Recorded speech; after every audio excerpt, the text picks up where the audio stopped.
Welcome to Perpetual Backlog Podcast, the gaming podcast catered for you to listen and get through that pesky backlog of yours, with hosts like Aqua, Dalit Duskwhite, and Leek Whipple.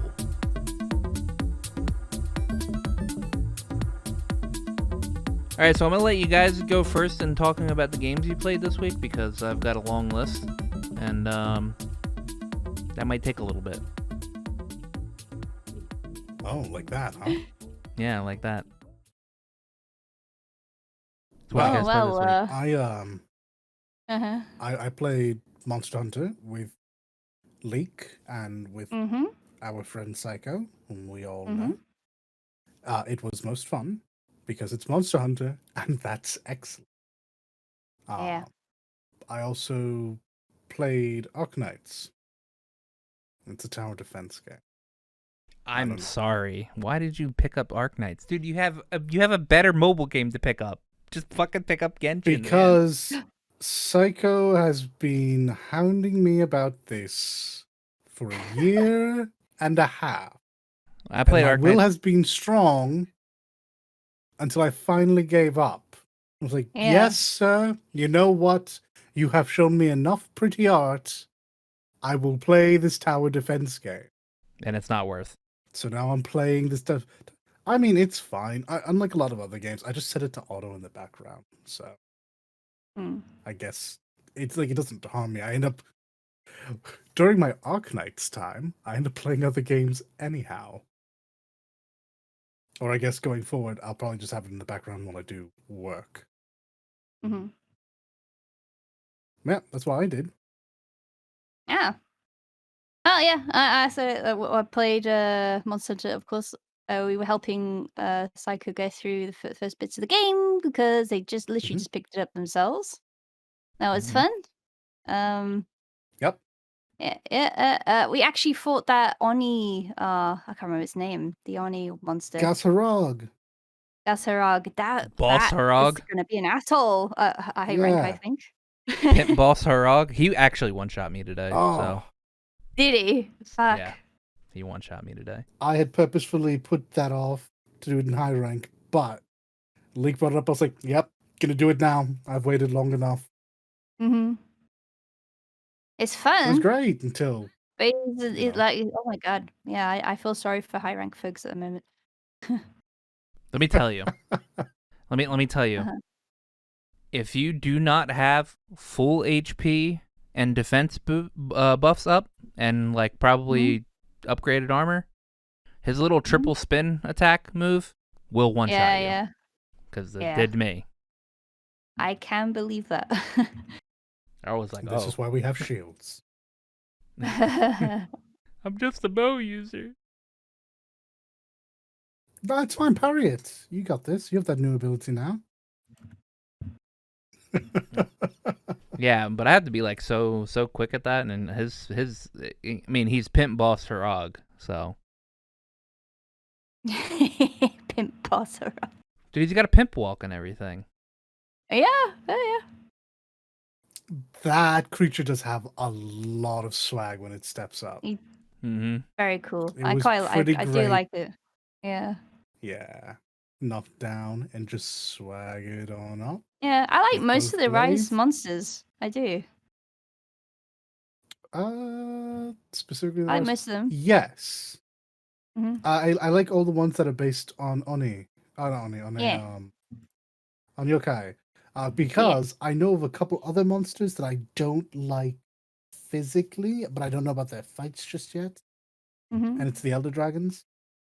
Ah, yeah. I'm I haven't not fought keen any on of the way those. they look. Yeah. Okay. I haven't But like, fought, all the ones that we have faced, they're great. I haven't straight up fought an Elder Dragon yet. There's there's a rampage you do in Hunter Rank 6. After you've done a couple of keys. The rampage ends with that. And ends with an Elder Dragon. But I haven't fought one. I think it's like Ibushi or something like that. Or not Ibushi. Yeah, Ibushi. Yeah, it's Ibushi, yeah. I haven't fought it straight up. But it did do a lot of damage in the rampage. So yeah. Blech. So And the just other Monster game Hunter. I played. No. No, the other game I played was 14. I did say last week I would actually get to it, and I did. I Yeah. finished the story, so I'm up to date on the main story. I finished the Nier 8 24-man. I'm not going to spoil any story to it, but I'm still scratching my head as to why Nier. I loved it, by the way. I'm going to say this now. I enjoy Nier as its own thing. I enjoy the music. I enjoy the characters. I enjoy the story, of the actual game. But I'm still a bit. It doesn't really gel with 14 as much as they tried. I think so. There's still 2 more weeks of weekly quests, so.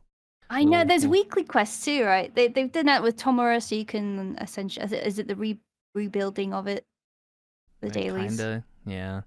Yeah. Supposed to do more world building for Nier inside 14, but we'll see when we get to the last week. I haven't done any. I think I've done the first weekly. Yeah. I think I've done the first weekly quest, but I haven't touched it after. So I'll just wait for Ethos to come out with something. Well, he doesn't like Nier anyway, so I don't trust anyone. Well, Happy doesn't mind Nier. He doesn't like playing the game. Yeah. Because he doesn't like platinum games. Sometimes. Yeah. I mean, that's fair. They're hit or miss for a lot of people. Yeah. So he's holding off his judgment until he finishes the last weekly quest to say whether if it's shit or not. But all signs are pointing to shit. Yeah. Well, I like the gear. The gear is fancy, so at least I have something to, I mean, I like the fights in the raid too. The mechanically, gameplay-wise, I think the raids are nice. It's fun. Yeah. Yeah. I had a lot of fun actually running it.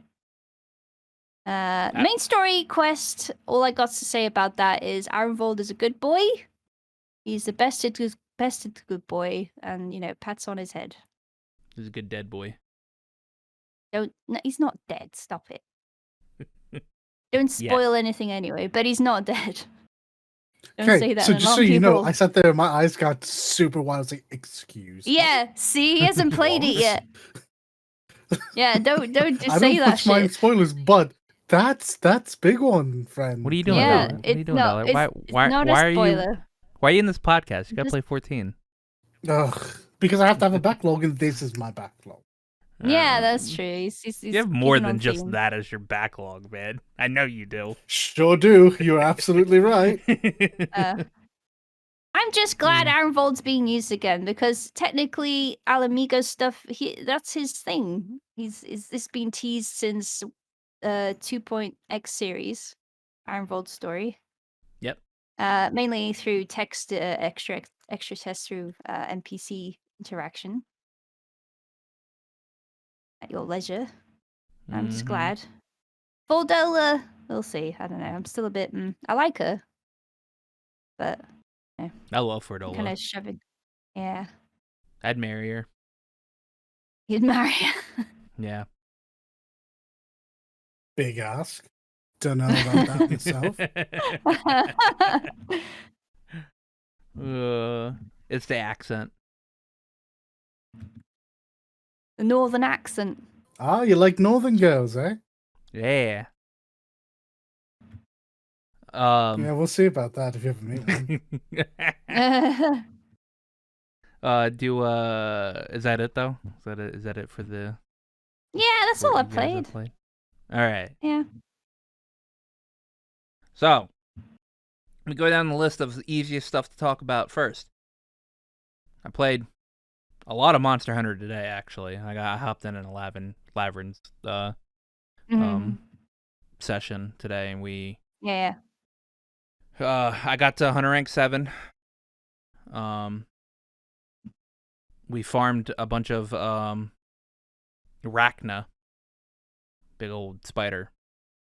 I've got a full spider one, yeah. Yeah, I've got a full set of Rachna, a fully upgraded set, and I'm working on the Nargacuga bow. So that's fun.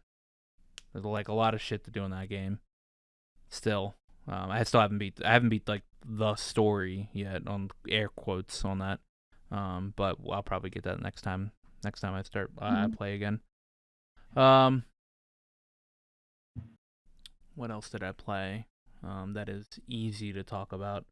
I didn't touch Genshin. I played a little bit of 14 actually. I think in the beginning, like after we did last week's podcast. But I didn't get too far. I'm still like level 30 something in that one on that one character I made. All right, I guess I can go. Oh, my friend. So as a joke, or not as a joke, my friends have been getting on me because I've never played a Donkey Kong game. All right, and I never planned on playing a Donkey Kong game. All right. Yes. And my friends were like, you need to play Donkey Kong or something like that, and I'm just like, no, I'm not ever gonna do it, all right? And then, I'm genuinely surprised Donkey Kong has. Hey, hold up. Why this aversion to Donkey Kong? Well, I'm not a Nintendo fan, so most first-party Nintendo games I have no interest in whatsoever. Oh. All right. So like, I have a Switch. Like, I originally bought a Switch just to play Xenoblade Chronicles 2. I played Xenoblade Chronicles 2, and then I was like, okay, well, that's the only reason I got this console, all right? I don't need it for anything else. I mean, I've gotten a couple other things on it and played it a little bit, but honestly, Xenoblade Chronicles 2 is still the best thing I've played on this console that isn't Monster Hunter Rise. And Monster Hunter Rise isn't going to count in the next 7 months because it's going to come out on PC, and then I'll just never touch the Switch version of the game ever. Oh, dang. So, okay, I probably will, because I still played PS4 version of Monster Hunter World, but that's neither here nor there. So I don't really like Nintendo games. All right, I don't honestly like Nintendo much as a company, mainly because of their weird anti-consumer shit that they like to do every year. And anti-fan stuff. Yeah. But my friends are just like, you need to play you need to play Donkey Kong, and I'm like, no, okay. So one day I get something in the mail, and I think it's my dad's because we have the same name. All right. So I just lay it on the table because I'm like, I'm not expecting anything in the mail. And then my mom calls me out and she's like, it says Junior on the thing. And I'm like, it does? And I look at it and I was like, okay, well, it does. All right. And so like, okay. So I go downstairs and I open it up. And what rolls out of it is a copy of Donkey Kong Country Tropical Freeze for the Switch. And I'm like, I immediately go on Discord and message Zeke and I'm like, you son of a bitch. And he's like, what are you talking about? I sent him a picture of it and he's like, lol. And I was like, I have nothing to do with that. I didn't even know you were getting this. And I was like, well, neither did I. All right, and so like I went rampaging through like my other Discord that I'm in to the friends that wanted me to play Donkey Kong, and one of my friends he was like he didn't expect it to get there that early. He wanted it to get there like nearer towards my birthday. And I was like, okay, well, whatever. So I played the first level of this game, and I'm like, man, I really suck at platformers. And that's about it. I have got no real opinion. But I did play Donkey Kong. The first level. I did play Donkey Kong, the first level of Donkey Kong Country Tropical Freeze. So I guess I'll slowly work at that at some point in time because I'm now slightly obligated to fucking play it. The next thing I played was I got Returnal. That game's really good. That game's also really hard. I'm not surprised by this. Is it difficult? Yes, apparently. It's extremely hard. Yeah, it's very difficult. It is a third-person shooter / roguelite, roguelite, not like, / bullet hell video game. You play as Celine. She's an astronaut, crashed on some planet. And you go through and you fight Cthulhu-looking type monsters. And when you die, you immediately get thrown back to the beginning of the game. or the beginning of the act that you're in, because there's like 2 acts in that game. So if you die at in the second act, you get thrown back to the beginning in the second act. And you go through and you collect. It's a roguelite in the fact that you're able to go. You're able to get stuff that permanently beefs you up. For the next runs. That game is really cool. It's unfortunate that I have a bunch of other games to play. And if I sit down to play Returnal, I can't like sit down, play it for like 30 minutes and then put it up, because it's one of those games you have to sit down and actually play, because you can't save in the game. So you can't save in the middle of your runs. Yeah. I'm still not 100% sure that I agree with that decision. I know the devs have spoken about it and how it'd be really hard to go and add it, but it feels like a them problem, because that's its biggest current downside, and everyone knows it right now. I think they're going to add it because of how many people want it in the game.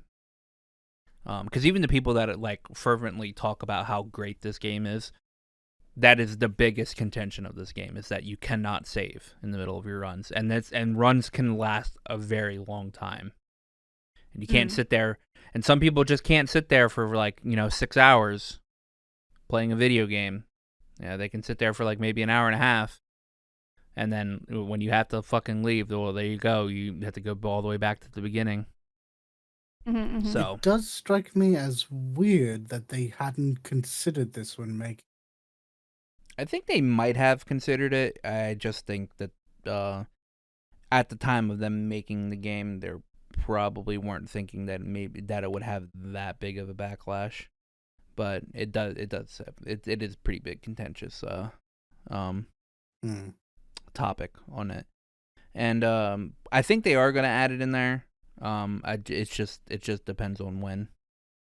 And I think Sony might have pushed them to get this game out as quickly as they could, because it is one of the only PS5 exclusive video games that are out there right now.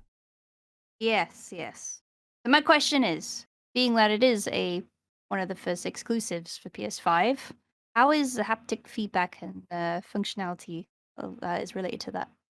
Oh, okay. So haptic feedback, it rains a lot in this game, and you can feel it in your hands. The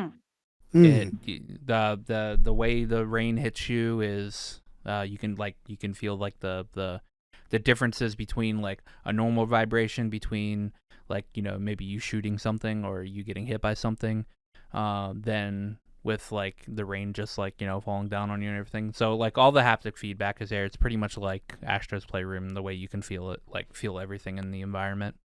So I have a question. Yeah. If they did plan for rain and other vibrations, and this is gonna sound a bit mean, but is it practical or is it just for show? Like, does it raining kind of hide the vibrations of another move or you another can creature? You can feel people around you. Well, like, yes, this is my point. Like, does having it rain produce like an effect on that? Does it dampen your senses, as it were?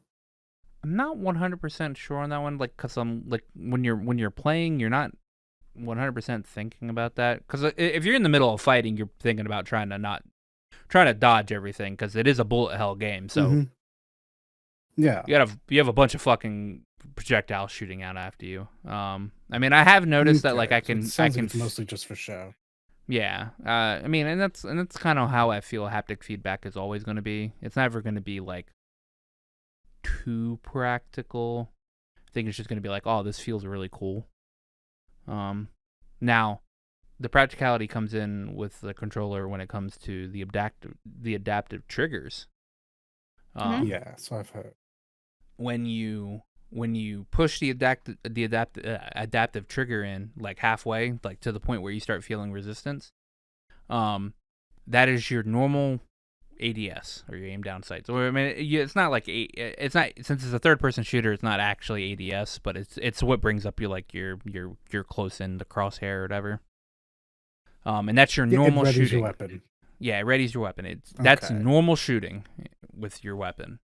Now, when you Sure. push it down all the way, it changes the rate. It changes the firing mode of the weapon that you have.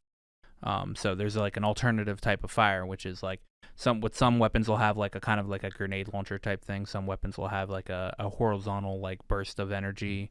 Some will be like a gigantic shock of lightning going out. And that's like, I mean, that's just different with each weapon because each weapon is like randomized whenever you pick it up.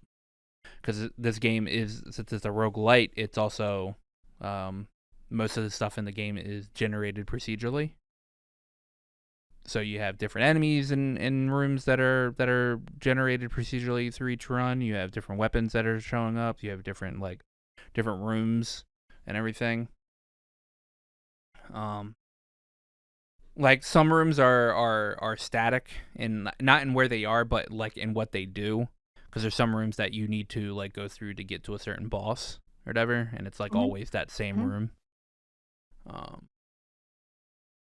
But this game's really good. I know some people have had problems. There's some guy on Twitter that I follow. His game will just always crash. He'll never get into a run. Like every time he'll boot up the game and it'll run for like 2 seconds and it'll always crash. And he's not sure if that's his PS5 or maybe he just has a faulty copy of Returnal. So he's not 100% certain on that one. There are not too many performance issues with the game. The game runs actually fairly well. There are times where it does take a frame rate hit, mainly because there's just so much shit going on in the game. Because again, there's you need to you need to watch some of those boss fights in the game. It looks ridiculous. It's like you're playing near, but you don't have. Well, I mean, actually, you do have a sword, but you're not primarily using your sword. Yeah, I've seen some promotional material from the game. So, oh boy, there was. What's verticality like in this game? Oh, some rooms are top to bottom. No, well, sorry. Let me rephrase. What's character movement like in this game? That's better for what I mean. There you can. You have a dash.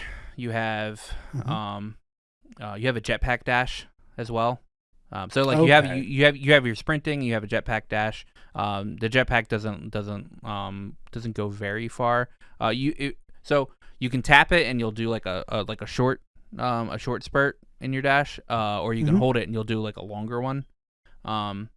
Your jumping is very high. Not like very, very high, but like, higher than a normal person would jump. Okay. Yeah, she's got hops.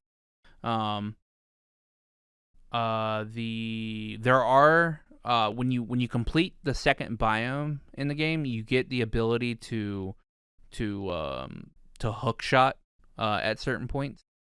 There's like little orange things that are around like each areas of the map that you can hook shot to.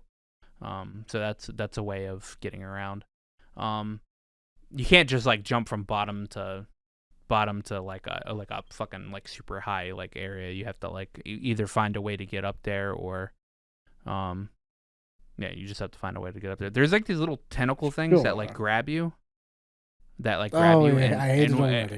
and will pull you up or whatever, and if you stay in that thing you'll take damage because you'll get eaten. But it's used to like get you up to a certain point and then you can dash out of it to dash onto like platforms and stuff. So it's really good. I've only made it to the second biome because again the game's like really hard. I had to fight the boss twice to beat him, the first boss twice to beat him. So it's unlike Hades where it took me like fucking 12 billion rounds just to fucking beat Meg.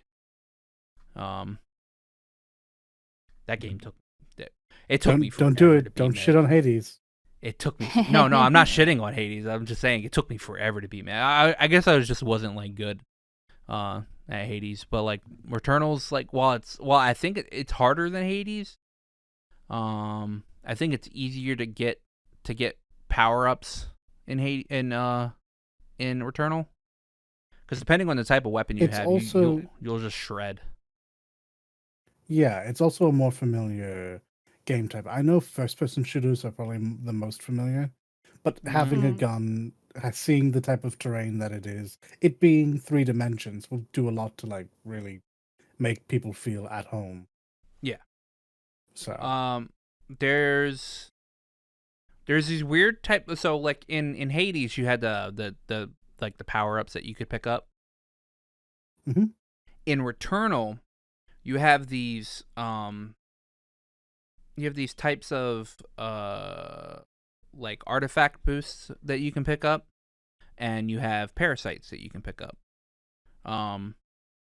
And you have chests that you can open that also sometimes give you like power ups as well.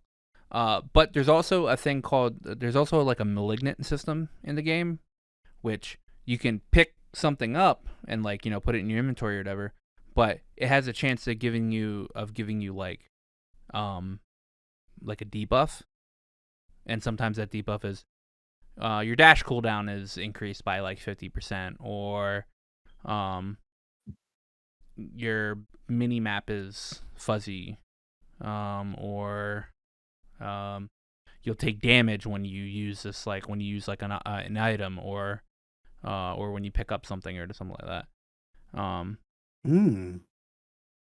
Those have stipulations on how you can get it off. Like some of them will be like you need to open up like 3 containers to remove that malignant, or you need to pick up like some resin, or you need to pick up some obolites and stuff like that. Like, or kill like 20 enemies to remove it. Sometimes like you'll get the option to like this is a super good artifact that you can use for this run, all right? But you have a high chance of getting a debuff. Now, sometimes you can pick it up and just not get a debuff at all. All right, and that's cool. Or like, oh shit, I got this for free. But then sometimes you'll get like, sometimes your dash will be disabled, which fucking sucks. Yeah, this is just the curse of chaos. Yeah, I'm all about it. Yeah, and that's present throughout the whole entire game. So that's really nice.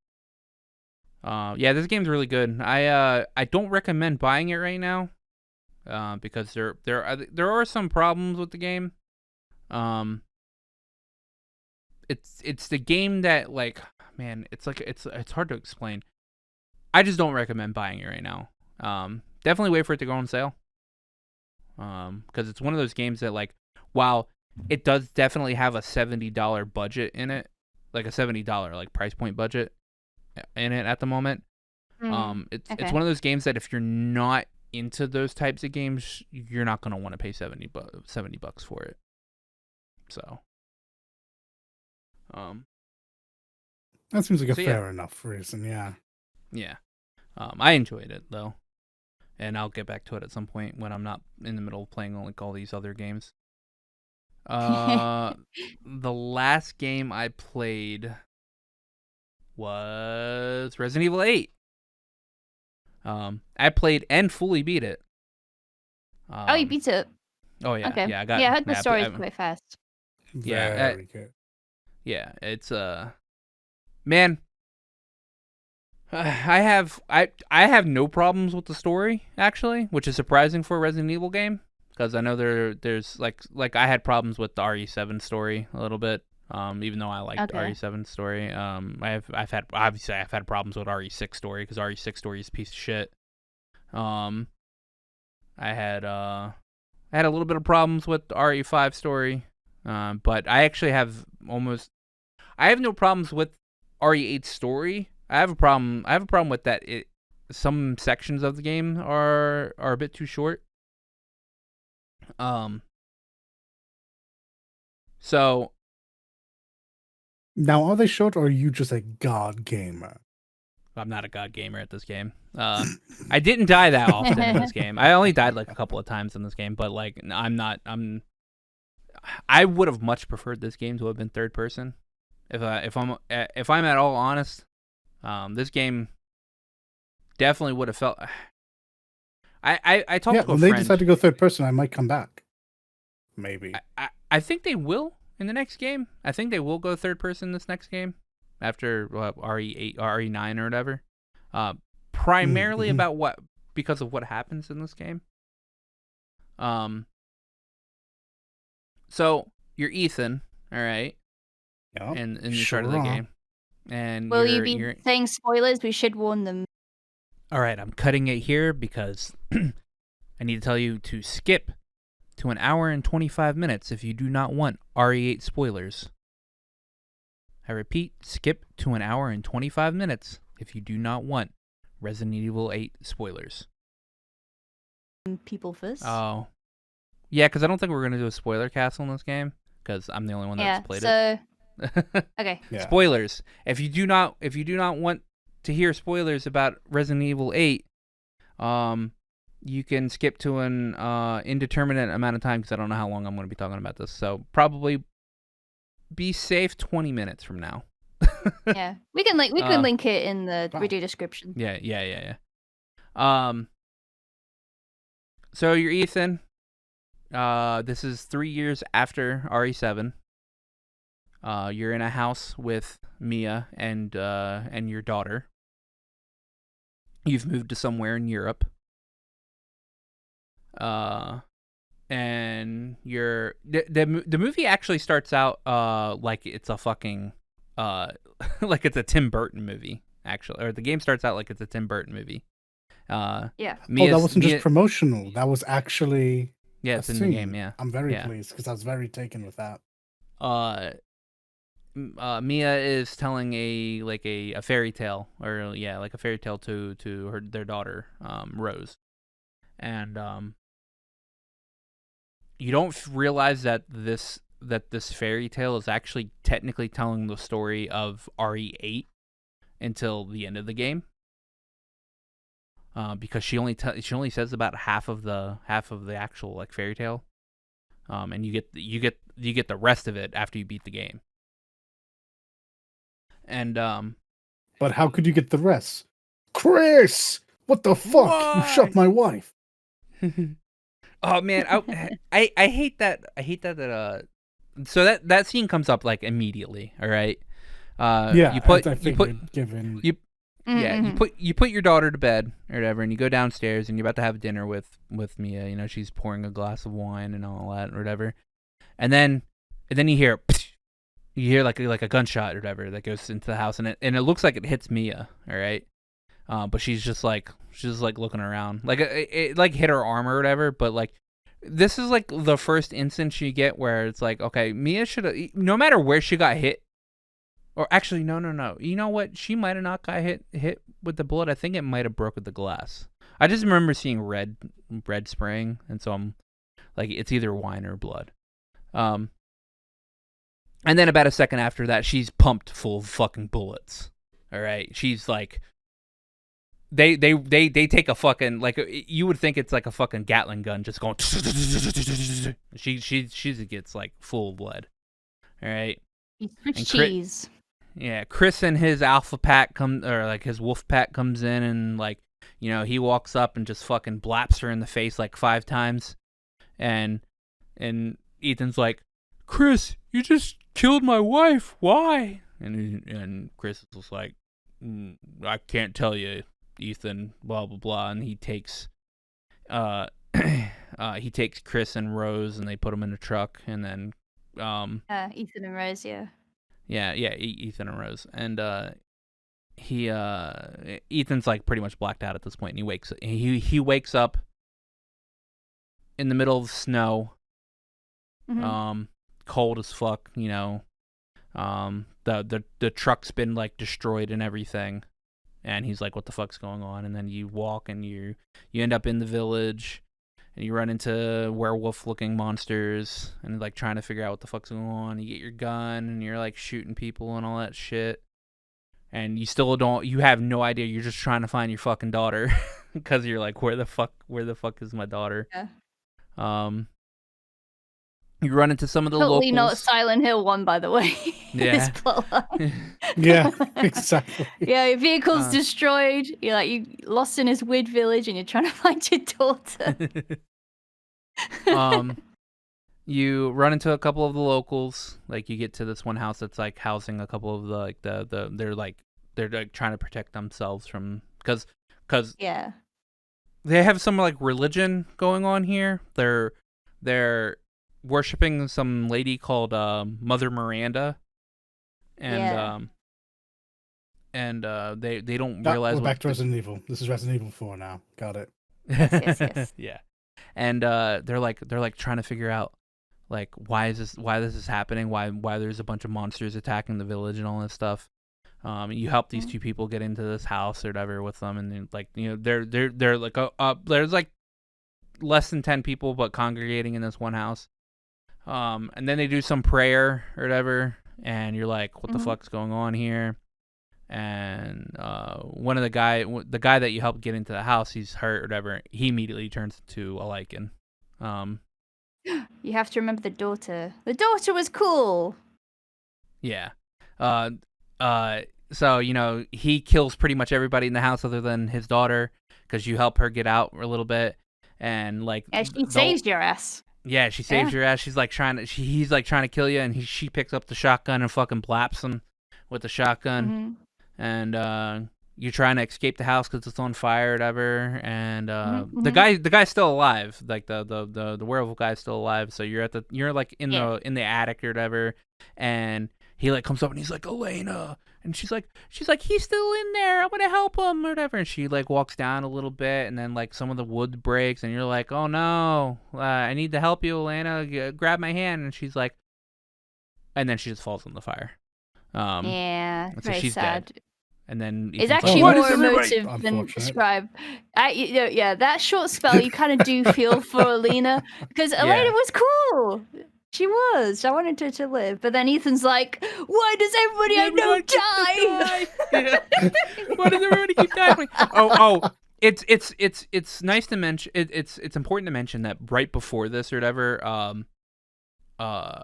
in one of the encounters Ethan has with one of the lichens or whatever, it bites his left hand almost completely off. Like he's only got got 3 fingers at this point in time in the game. All right, he's got his thumb, his index, and his middle finger. No. This thing gets eaten. I know he doesn't, but I know he has the ability to just kind of stick things back in him because that does come into play. It does come into play. It does come into play. Yeah. No, but like he goes through this whole entire game with his left hand completely fucked up. All right. So he's like, why does everybody keep dying on me? He's about to jump out the window because his like place is on fire. Then he takes his hand and he just like the hand that he has like fucking like half off or whatever, and he just slams it into the side of the fucking brick. And I'm like, Ethan, like if you did that, period, you would immediately be like, oh, ow, oh, yeah, and then you would like fucking roll out the window because of the fucking pain. Yeah, but this is Ethan. He's a special boy. Ethan's a special boy. Like seriously, Ethan is kind of weird. He's not very smart. Yeah, tell you what though, he's extremely durable now. So if you're not going to be smart, at least don't die easy. Yeah. So you get these 2 things to put into the doors so you can open up the entranceway into the castle. All right. And you go into the well, you meet Duke. Duke is the merchant, by the way, or the Duke is the merchant. And he's really funny because when during some of the times when you're like buying stuff from him, he goes, what are you buying? And he goes, oh, sorry, a friend of mine used to say that. So well, at least they know. They know each other. I love this canon. I do. They know each other. And so you get into the castle because you hear that your daughter's like somewhere in the castle. All right. And so you get in there and you're about to open up like this door, and then you're attacked by this guy that looks like that. Literally, his name's Heisenberg, and so like I always made the joke that he's going to sell us meth or whatever. You're goddamn right he is. He's like a meth-selling Father Gascoigne, though. Yeah, this guy literally Father Gascoigne. He looks just like him. You put a hat. You put a hat on top of Maximilian dude, and some of those fucking those John Lennon glasses or just sunglasses All or right. whatever. That's messed up. Maximilian dude Okay. literally You're looks doing like Max this guy. dirty. No, Oh. Max has stated that he is going to cosplay this guy. Yeah, Oh, you wonderful. should. Good then. He knows. He his looked. hair though. But... He looked at him. And he was like, he's like, this is just me. So you get attacked by him. This guy's Magneto, by the way. Yeah, I was seeing that. I watched him get into a fight with Lady Dimitrescu and just, yeah, I don't know, Magneto his weapon to his hand. yeah. And that scene's also coming up because he captures you and he brings you in front of the court of bosses you're gonna have to fight in this game. So you have a Lady Dimitrescu. One big happy family. Yeah, you have Lady Dimitrescu. You have Moreau, who looks like he's an ugly fish guy. You have he. Yeah. He looks like the Hunchback of Notre Dame is what he looks like. But like, Oh. imagine. Yeah. I thought it was an old granny. Whoops. No. There is an old granny in this game. There is one. Yeah. Yeah. But Okay. you just run into her a couple times in the game. And then you have Okay. you have Donna Benevito, who is you don't get to see what she looks like until after you kill her, but she takes the form of a doll or whatever. She looks like this little doll or whatever. But what you actually can't see her because her power is that she has the ability to cause illusions in people's head or whatever. So she's actually controlling this doll, but she's standing right behind the doll. Oh, at all times. You can't fool an idiot. Ethan is an idiot. So. Yeah, and you have Mother Miranda there, which, by the way, you could translate her into a Digimon movie, and she would be fucking whatever that Digimon that has like fucking 6 black wings. So I have not beaten this game. I've actually only seen a little bit here and there. Her design looks fantastic. Her boss design looks really good. Like, I'm gonna have to go look it up. She swaps forms in battle.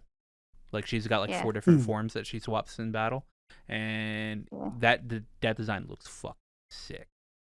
Nice. So they're arguing about what to do with you. What to do with Ethan, all right? Fucking Heisenberg's like, I'll kill him, but we'll make a show out of it and everything. And Lady Dimitrescu's like, no, my daughters really need some man thing meat or whatever. And Heisenberg's like, yeah, but what you do is going to be behind closed doors and not everybody can watch or whatever. And so Mother Miranda's like, okay, Heisenberg, you can have them. And so like he sicks like all of the lichens on you or whatever, and you have to run away from him. And all well, that there's shit. this funny little argument between the two, and then Ethan's like, like "Do I get a say in this?" Yeah. He was like, "Do I get a say in this?" It's so funny. And then you run away. You have to go through a couple of traps, like some spikes on a ceiling coming down, and like this gigantic rotary fucking saw thing. You have to that's duck and horrible, hide. that bit. Yeah. And then you find yourself going back through it and into the castle again. So you can go ahead and assume that. You can go ahead and assume that you're the first boss you're going to be fighting against is Lady Dimitrescu, and so which is the one thing I really didn't like because her section is like really short.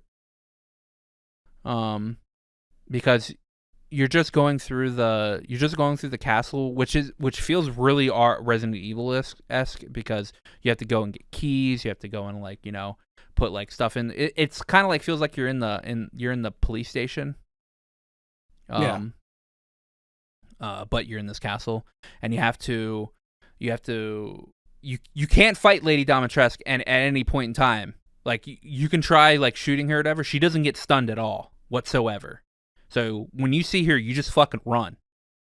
And with her daughters, if you see them anywhere outside of the situations where you have to fight them, you need to run too because you can't really do anything about them.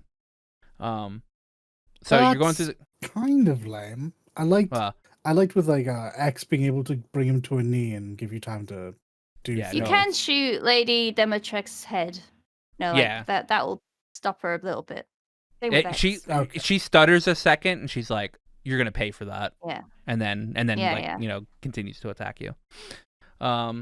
So you're What going I through. saw in one playthrough was interesting. Was like if you do encounter a daughter in one of the rooms or whatever, if Lady Domitress is near, she will call out to her, and then she will join her, and both will come after you. Yeah, I've had them both come after me, and I'm terrifying. like, yeah, it is very terrifying.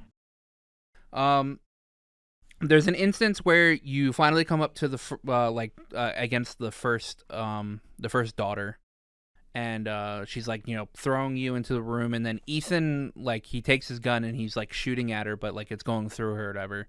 But it ends up hitting a window, and the window breaks and it's letting in all the cold. The daughters are made up of blowflies, which really hate the cold. So in each instance that you run into a daughter in the supposed areas that you have to kill them in, you have to break open like a side of the castle, or break open a window, or there's like a lever that opens up like the roof or whatever that lets in the cold and allows you to kill them. Lady D gets really mad after you kill the first she does. daughter. She's like, "What have you done to my daughter?" Whatever. And then there's a part where you're in the basement and you're opening up this door, and as soon as you go to open up the door, your hand gets cut off. Oh, your right hand gets cut off.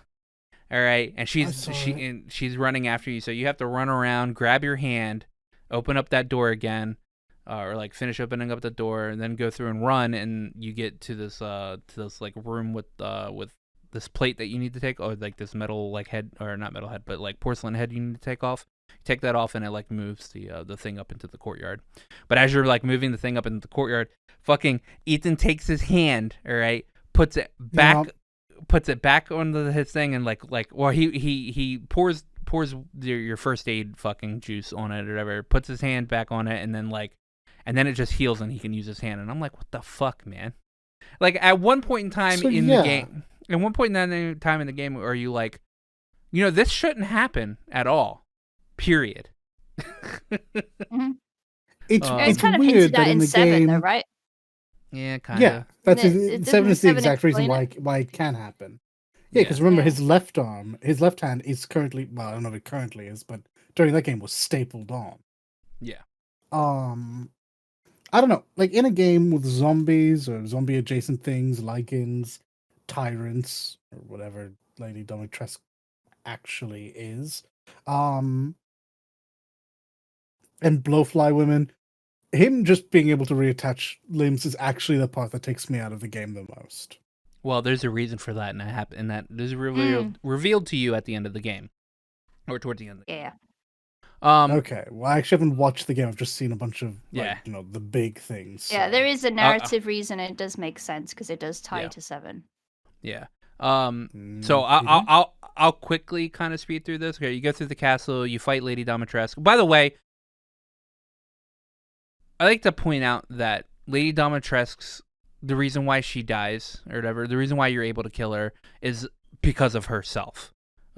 Because she's fucking idiot and holds the one weapon in the entire world that can kill her in her house. So you open up this grave, it's got the sword that can hurt her or whatever, and she grabs you as soon as you grab the blade, and she like stabs you with her fucking Lady Deathstrike fucking fingers, and then you just turn the blade on her and like jab her into the ribs or whatever, and then it hurts her, and then she turns into the monster that everybody knew that she was gonna turn into. She turns into a fuck off dragon. Everyone. Yeah, I love it. Fucking dragon, and now, it's great. I like really this. Cool. I like this because Vlad Dracul is basically Dracula. Dracul is dragon, and she's technically a vampire. So it's just like that nice tie to old stories, which I like. Mm-hmm. Yeah. So you fight And her, they're in which is Transylvania, right? So yeah. remember You me. fight her, which is probably the second coolest boss fight, in the game. Hmm? Well, it And wasn't yeah, going to be Heisenberg. well, Heisenberg's boss fight's shit actually. Oh, is it? Oh, Yeah, I'm Ah. genuinely Heisenberg's surprised to boss hear fight this. is boring as fuck. Oh, that's so sad. Oh. Yeah, so you kill her, because you're going up this tower as you're fighting. Like you fight her at this one portion of the tower, and she like Yeah. comes in, she like attacks a bit, and then she flies out, and you pull the sniper rifle out and you shoot her a couple times, and then she comes in and crashes in, and then you have to go up the steps and then fight her at the top of that thing, and then you kill her, and then you like pretty much ride her all the way down the fucking tower. And then you get this little flask after you beat her. Okay, first of all, phrasing. But side note, all right, I would like to say that Capcom needs to do the correct thing here and put Lady Dimitrescu in Monster Hunter, because her monster form is exactly what you could fight in Monster Hunter. Yeah, you could. You could. And it's really cool. I would They need this to be really a need to 2-part do this. fight, though. Yeah, where you I fight, would where need you her fight to be. her. Yes. Yeah, no, I agree. Oh my goodness, I love this. This would be Um, fine. They need to do that. Anyway, so you beat her and you get this little yellow flask or whatever, right? And you're like, okay, well, whatever the fuck this thing is. And you end up outside of the castle for some fuck off reason. I can't remember. You don't walk out of the castle. You get taken somewhere. And then you run into Duke again in the middle of the village, and he tells you that, oh, it looks like you have your daughter in your hands. That flask is apparently the essence of your daughter's head. And there's 3 other parts that you need to collect from the other 4 lords, as they're called. I'm so sorry, what? On what part? Essence of her head? Oh yeah, he rubs off the little bit of the side, and it says Rosemary Winter's head. And there's 3 other flasks that have essence of your daughter's like arms, legs, and body. Oh, God. So I know how you get out. You go through a cave or whatever, and you end up in this one room with the old lady who's like talking about like the 4 lords and everything, and how they're under Mother Miranda and all that stuff. And you look on the wall, and it shows you like a diagram, and which centered in the middle of that diagram is the fucking umbrella symbol. Ah, okay. And you walk out, and there's like this little pedestal thing that also has the fucking umbrella symbol. Mm-hmm. So you're like, something's a little off here. All right, and then you meet Duke, and he tells you that that's your daughter, that's part of your daughter, or whatever, and that you need to collect the other three parts and put it in this little thing so it can like form together to make your daughter again. Because Mother Miranda is going to use. Go ahead. Oh no, you continue. No. Mother Miranda is going to use it for some type of ceremony, and ritual type thing. And so he marks on your map where the rest of the 4 lords are at, and you need to go and fight them in like obviously this certain order. And so you do that.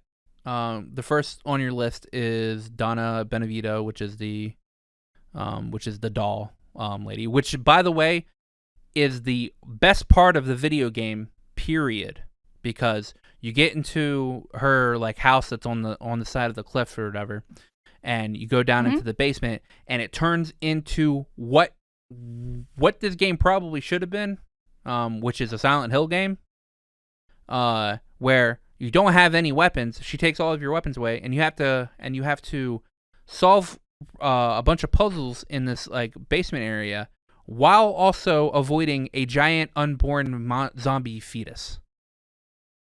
I hate everything about what you said, but I agree with you. That's probably the way they needed to go. Cause that part was fucking creepy, scary, and really cool at the same time. So you do that. You have to, solve the way to get out of this little basement area and to go back up, and then you finally face the doll lady, and her boss fight's a little boring because she's like gonna control all of the dolls that are in the house or whatever, and if you don't find the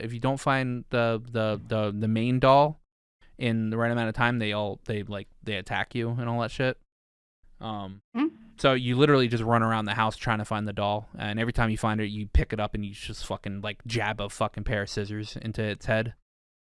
You do that 3 times, and the boss fight's over. This is some wild child's play nonsense. Yeah, it is kind of this whole area, like outside of the boss fight, because it's kind of like that whole part of the game is really it's literally my favorite part of the game. You get the flask of I think your baby's arms from this area, if I recall correctly, and you head back into the main village. You do all your upgrades. You can drop the flask in the little the pedestal thingy if you want to.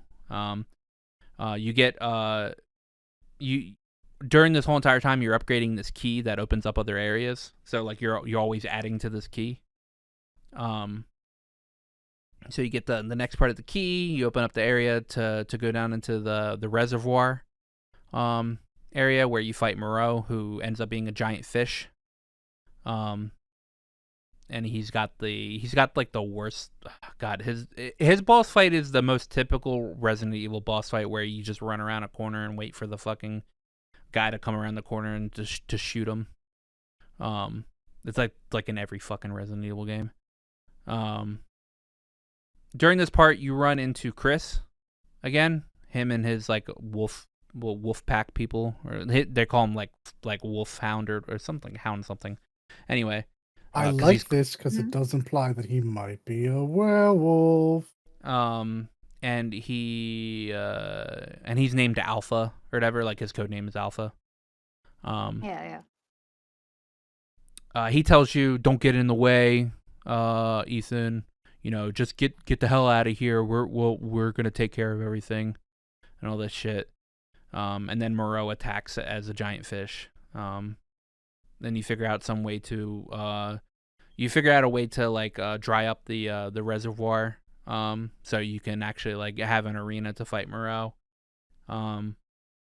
He's an ugly, he's a big ass ugly. Like, Psycho also couldn't play this game because on the back of Moreau is like 20 eyeballs. So this part of the boss fight, he would have to hand it off to somebody to actually play. Okay. So, yeah. I can see how that's a big problem. Yeah. So you go in, you beat him. The way I beat him is I just laid out a bunch of mines and had him walk over them. Like the mines do so much damage and they're fucking cheap to make. So you could literally cheese the hell out of him. You get the flask actually when you first meet Moreau. You just have to find a way to get out of the reservoir area, and like doing so, you have to fight him. So you get the flask pretty much in the beginning of the area, which is like the essence of her legs or something like that. So after you beat Moreau, you get contacted by Heisenberg, who wants to make a deal with you, because he doesn't want to actually fight you because he doesn't actually want to be part of the Four Lords. Like he doesn't want to have to deal with any of this. Like Miranda made him into what he is, and he didn't want any part of it. So his plan is to help you get all the parts of your kid, put it together, and then apparently use your kid because your kid is apparently very powerful. To suck all the energy out of Mother Miranda and kill her. Ethan, being the good guy he is like, no, I'm not gonna let you use my daughter. And then fucking what's his fucking Heisenberg fucking kicks you off the off into a hole, and you have to run away from a guy that's wearing a propeller for a face. This is my second favorite part of the game. This is second favorite part of the game, because this part of the game is also very scary as fuck, because you're pretty much fighting up against a bunch of fucking Terminators. All right. And so you go through this foundry area, or not foundry, but like a laboratory area, where everything's made, like all of your enemies are like made of machine or whatever, or like part machine. And there's some cool like effects with the lighting, because you'll like go around the corner and it'll be like this long hallway that's like really dark, but at the end there'll be like flickering lights or whatever. And then at the end you'll see like this Terminator motherfucker in the flickering lights and all that shit. It's like he's scary. He's got like a drill for an arm and all that shit. It's really cool. So you're going through that. You're trying to make your way all the way up the fucking factory, and you get to the top again, and Heisenberg's like super mad at you, and he's like, well, if you're not gonna help me, then just fuck you. And then he kicks you like pretty much off the entire like the entire like factory or whatever. He's like, don't come back up here and all this shit. You end up backing down at the bottom, and you go into this one area, and Chris is in this one area just working on a fucking tank or whatever, or like some like tank with a chainsaw and a rocket launcher type motherfucking thing. And he tells you that, yeah, and he's like, I told you not to get involved, but I guess since you already are, well, I guess I can let you help us or whatever. And he explains to you that the reason why he killed Mia in the beginning is because that wasn't Mia. That was actually Mother Miranda changed into Mia. Yeah. But he didn't want to get you involved, because he knew that if, he told you, then you would be like, oh, I want to help and all that crap. Yeah, I didn't want you to get involved, Ethan, so I made a point of absolutely destroying the image of your wife ahead of you. No big thing. I just figured you'd sleep it off. What? Yeah.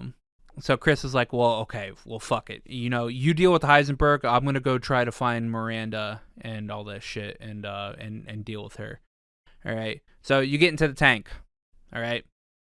And this is the boss fight with you and Heisenberg. He turns into this gigantic like amalgamation of like gears and like metallic shit. He's like a gigantic motherfucker with the chainsaw for a hand and all that shit. And you're in this tank that has that your block is a chainsaw, and like you have an infinite ammo Gatling gun, and your alt fire or whatever for it is a rocket launcher, and you're pretty much just running around like driving around this like a big entire field just shooting, and it's so boring. One of the best lines is said during this fight though. Heisenberg says, after I'm done with you, I'm going to go and like kill and murder Chris's boulder punching ass or whatever, something like that. Wonderful. Yeah. Did he actually say boulder punching? Yeah. Did he say it? Yeah. Yeah. He said it's the best. It's like one of the best lines in the video game. I was like, okay, that's cool. Anyway, so you get knocked out of your tank, and then so you're fighting him as just Ethan, and he's still like one gigantic motherfucker, and I still have no idea how he's like able to do the stuff he does. And then he does his like anti-gravity shit, which like pulls you into the air, and you somehow get into your tank again, and you shoot one last fucking missile into the back of Heisenberg, which is like this gigantic propeller fan or whatever. That's his weak spot, and it kills him. So yeah, that's cool. You do that, and you Chris calls and it's like, what the fuck happened or whatever, and he's like, oh yeah, I just dealt with Heisenberg and all that stuff.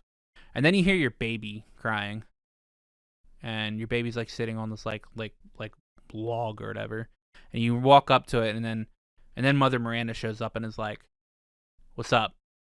I'm gonna use your daughter to bring back my daughter, and there's nothing you can do about it. Which daughter does she mean? Because clearly she doesn't actually give a crap about Dimitrescu. No. So Mother Miranda, and this like it's explained earlier. I'll explain it when I get to it or whatever. But she's trying to revive her actual daughter or whatever, who died from the Spanish flu, like back in whenever the Spanish flu happened, like in the 1920s or whatever. So she does that.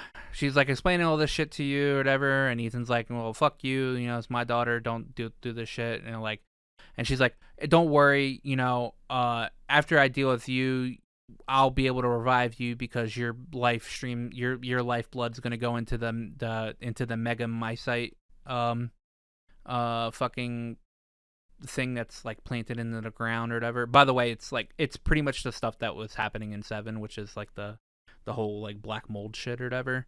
But right, okay, yeah. This is where this is why it ties to 7. Yeah.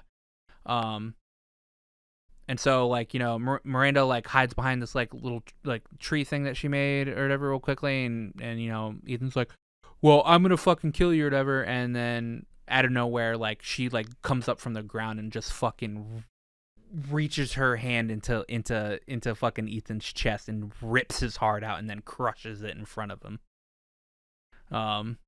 Fatality. What the so hell? much for all that big talk. Yeah. Kaino wins. And then right after this, you it cuts over to Chris, and he's in a car, and he's like talking to his the people that's in the squad or whatever, and they're telling him like, you know, Ethan's dead, and all that shit, and he's like, they go over like the whole mission or whatever, and he's like, well, you know what? I guess it's time to take her out then. And then, you know, he's in his like turtleneck and fucking like, you know, get up with his like all of his like shit attached to him and all that crap. And then you get to play as Chris. Oh, you do play as Chris. Yeah, you do get to play as Chris. So you get to sack the village. It's pretty much like a cleanup operation. There's no one left, so yeah. You run through, your weapons brief are fucking... introduction to mercenaries mode. Yeah, I'm not going to talk about that. Your weapons are super powerful. You have like these super cool guns or whatever. You go through and you're able to like fucking kill most of the stuff in like a couple of shots really easily. You have a laser targeter, which when you get to the center of the village, you have to like target this the fucking mold like trees or whatever that's attached to this one like place or whatever, and your people just like fucking bomb the shit out of it. You have to do that like 3 times. It breaks open. You jump down into the hole, and then you fight the fucking lichen guy with the hammer again, but he's like mutated even more by the mega mycite, or is what they call it, the mega mycite. And so you laser target him as well, and they fucking drop like missiles on that motherfucker. Kill him. You go through. You find the big mega mycite heart, which looks like a giant unborn fetus. And you Chris attaches some like N2 bomb to it or whatever, and says, "Okay, we're gonna take out Miranda, and then we're gonna blow this place sky high." After that, you go into what is Miranda's laboratory, and there's a bunch of lore shit in it. And so you're going through. Miranda had a daughter named Eva, who died from the Spanish flu. And in her research in this area, they came across this thing that they found in the ground, which is the megamycite, which is the mold shit or whatever. And she's been doing experiments. She creates this like parasite thing that she implants into people to see how well the to see how well like the virus type thing or whatever progresses in people. She's got like diaries of like the people that she experimented on, which ended up being like the 4 lords, and she's like making notes saying, this person had a favorable outcome, but this person's not like a good vessel for Eva and all that stuff. And then you come across this piece of paper, which ends up being a letter from someone talking about how, you may not remember me, but you helped me out, and you helped me out a long time ago, and you showed me what like this whole thing could be, which gave me the inspiration to want to make a type of like she was like, the letter was saying that instead of doing it the way that you're doing it, I'm going to do it in the way of a virus. And you realize that this letter is from Spencer Oswell, who created Umbrella, and he got his inspiration to make Umbrella from this area, from like this whole incident. So it's complete origin. Nice. Yeah, the complete origin of Umbrella is like literally in this video game. And you also come across another letter, which is like, it's not like a letter, it's more like a diary entry, saying that not too long ago, a company, like a corporation, came to Miranda, interested in her research, and she ended up giving them a bit of like the megamycete and her daughter's DNA, and that's how Evelyn was created. For Resident Evil 7. And so you search even more. You run into Mia, who's been held captive because she's been like being experimented on or whatever while they were there. And so her and Chris get out, and then it cuts back over to Ethan, who's in like this weird type of dream sequence, where he's like crawling through like the snow and whatever. And he's hearing Evelyn's voice, and Evelyn's like, you're an idiot and all this shit. And she's like, you haven't realized it. You've been dead this entire time. Turns out, in the beginning of RE7, Jack Baker killed Ethan, and he was just revived by the mold. So Ethan's been entirely dead this entire time. I have questions about the child. Yeah, funny you should say that. Yeah. Yeah, well, I mean, the child was created through Ethan and Mia, and through like, normal things. Like he's still a person, but he's been entirely created by mold or whatever. So like he still has like exciting. It's a special baby. Yeah, it's a special baby. Baby there. Yeah. So, he gets revived. He wakes up and he's in the back of the Duke's carriage. And he's like, I need you to do me a favor. And he's like, yeah, no, you want me to take you to Miranda, and I'm already doing that. And then, you prepare for the fight. And you walk into the area where you fight Miranda, and like he's like, give me my baby and all that crap. And Chris fucking snipes her in the head, which allows you to take the baby, but then she like takes it back and like forms it into her or whatever, and then like starts to change into her boss model, which is like this really, really witch looking fucking I don't even know how to explain it, but she changes forms. Like she has a spider form technically, while you're fighting her or whatever. And this is probably the coolest boss fight in a first-person Resident Evil game, because it's just you versus her. There's no like running around anywhere, like running around like a corner or whatever. It's literally just you have to block when she attacks you, or you're gonna take too much damage. And you have to. And she's tanky as fuck too. She takes a lot of fucking damage. You fight her, you kill her. And right after you kill her, the baby like forms out of her, like comes back out of her, like pretty much like crystalline, like being destroyed corpse or whatever. And Ethan picks up the baby, and he's like, yeah, finally. And then his right arm turns to pretty much dust. All right. And he's like in the middle of like pretty much decomposing. Chris helps you out. And you're like walking across the bridge, and Ethan's like, I can't do it. Or like he's like, I need you to take the baby tell Mia that I love her, and then like part of the Megamycete like starts to like attack the bridge or whatever, and he like pushes Chris away with the baby and his coat or whatever. He gives like the baby his baby his coat, and he as he pushes away, he grabs like the bomb trigger, the detonator, and walks towards the Megamycete and then clicks it to blow it up or whatever. And then it pans over to Chris getting on the helicopter with Mia, and Mia's like, where's Ethan at? He wouldn't like, he wouldn't abandon us or whatever. And Chris is like fucking pissed because he couldn't do anything to help Ethan. And then the thing goes off and it like blows up and all that shit.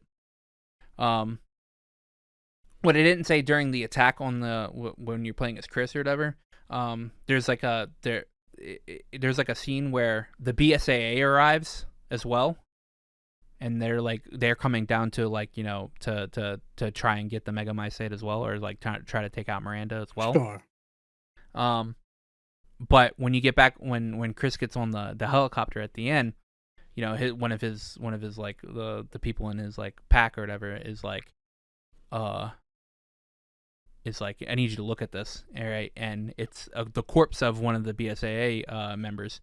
Only they're a bioweapon, actually. They're not human. They're already dead.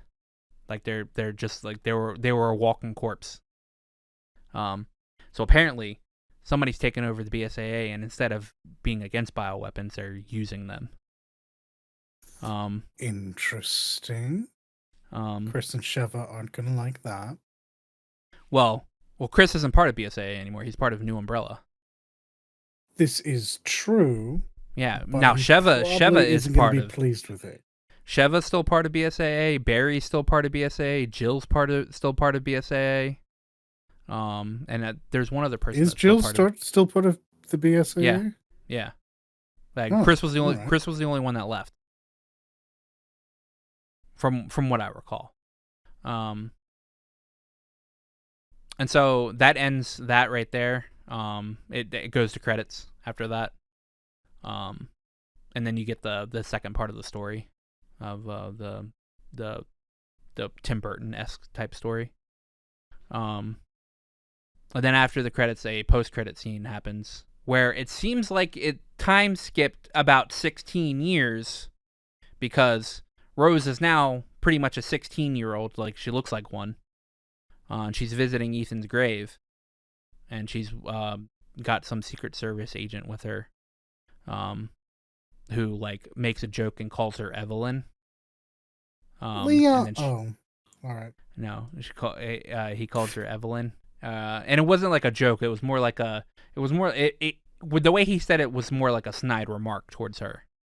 And she grabs his like fucking neck, slams up against the door, the fucking car, and is like, "Don't you ever call me that again."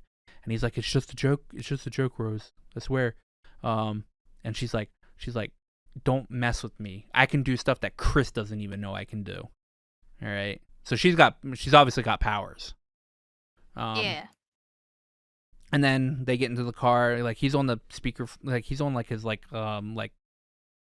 Secret Service have their fucking like their headset type things or whatever, and like somebody got on his headset, he's like, "Are you okay? We have a clear shot," or whatever. Like they're trying to kill her or something, like, or like they have like a plan to like probably kill her at some point in time. And then the car drives off, and you can see something in the distance with the car, like there's somebody like next to the like at the end of the road. But obviously it doesn't tell you who it is. And that's the end of the game. Well, that is wild. Yeah, it's so really good. My question now is they're doing the whole remake for Resident Evil 4, aren't they? Mm-hmm. Yes. You think it's worth it after 8? Oh yeah, most definitely. Yes. Because it's going to be third person, and you're going to play as Leon. So I bias aside, I understand this, but isn't it too similar because of the setting? No. There are a lot of things that are pretty similar, but I think most people don't care because, well, bias back. We played. If anything, one of the reasons why I think they're doing this RE4 remake is because I think Leon's going to be in the next main title game, and he's going to have a lot of correlations to talk about, because there is a lot of similarities between what was going on in RE8 as to what goes on in RE4. Yeah, so he's exactly. Gonna have That's another thing. He's going to draw a lot of parallels, and I think this is to help people get more familiar with what happens in RE4. Because literally, if they play it. yeah, because a lot of people aren't going to want to play the old version or whatever. Like I'm actually starting up the old version because I have it on Steam. Because it's the only mainline RE that I actually haven't played through and beaten. What about Code Veronica? It's not a mainline one. Yeah, I would like them to remake that though. Hopefully, one day. I do want to play Code Veronica. But there's no like easy way to play it at the moment, unless you have like a PlayStation 2 and a fucking and the game. Yeah, exactly.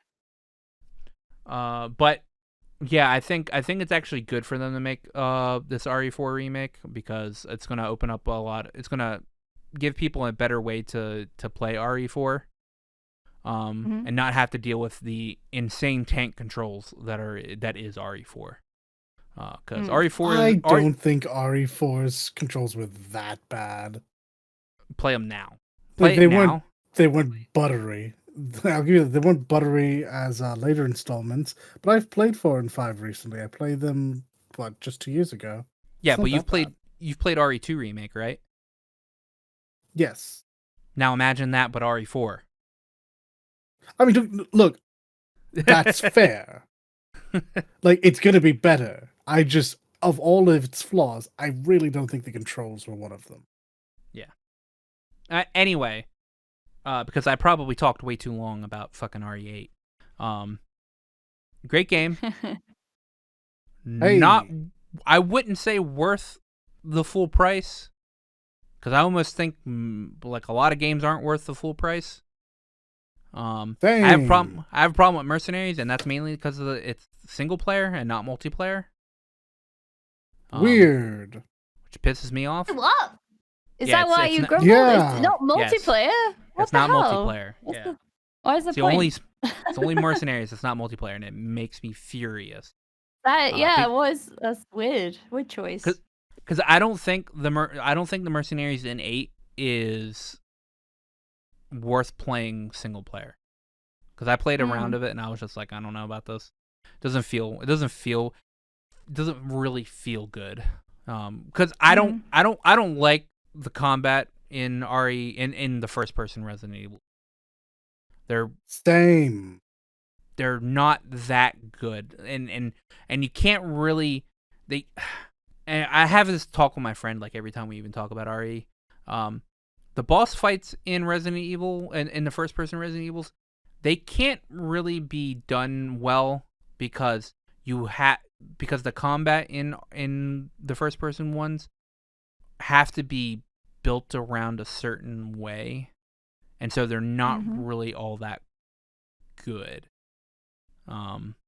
If you're gonna do a first person like horror type game, you need to do something like it. You need to do something like Silent Hill, or like the certain segments in Resident Evil 8 that I really liked, or actually part of like Resident Evil, like a good half of Resident Evil 7 was really good because it was just like you didn't fight that much in Resident Evil 7. You just had to get around everything. So I don't think playing Mercenaries by yourself is that much fun. At least in 8. In I could play fucking RE5's Mercenaries all day, every day by myself. Because that was just fun as hell. And you only get to play as Ethan. You don't get to play as any other character. So it's not like you have different loadouts or anything. It's weird. I don't really like it. But yeah, I definitely recommend playing this game, but probably not at full price. Wait for a slight sale to go on. Yeah, I didn't buy. There'll be a sale coming up over the summer for like $45. So. I technically didn't pay full price for this game because I got it with the RE7 bundle. So technically, actually, it would be technically I paid probably full price for RE8 and just got RE7 tacked along with it. It's still a good deal at the end of the day if you're into it. Yeah. That is all I played this week. Well, busy. Yeah. Clap. Yep. Clap. Mm. So we have a question from Little. Yeah. The question is, could you not do the song again this week? Please, never do that again. No. Good. Mission accomplished. I thought it was grand. I was waiting for the full version. But no, he asks which developer and or publisher is your favorite?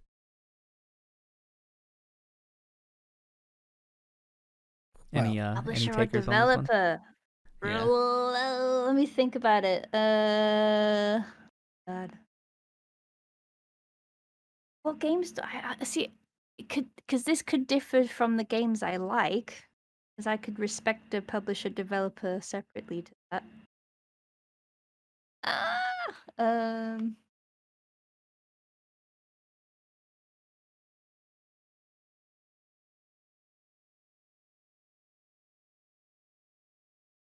don't know. I'll say Media Molecule because they always have a good like work environment. They do care about their folks.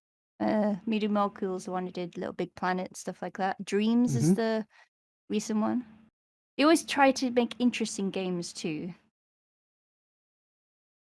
Let me see. That Games Company. Yeah. That one. I love them too. That's fair. Yeah.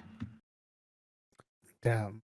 You took this in a different way, and now I feel really, really bad about my answer because they're. Oh really? Okay. Like my gut check answer is Capcom because I play a bunch of their games. They were instrumental in a lot of the games I played growing up. But boy, oh boy, they can be not ideal to anyone, fans, developers. Though, with is it Ryoji Sugimoto? Sugimoto.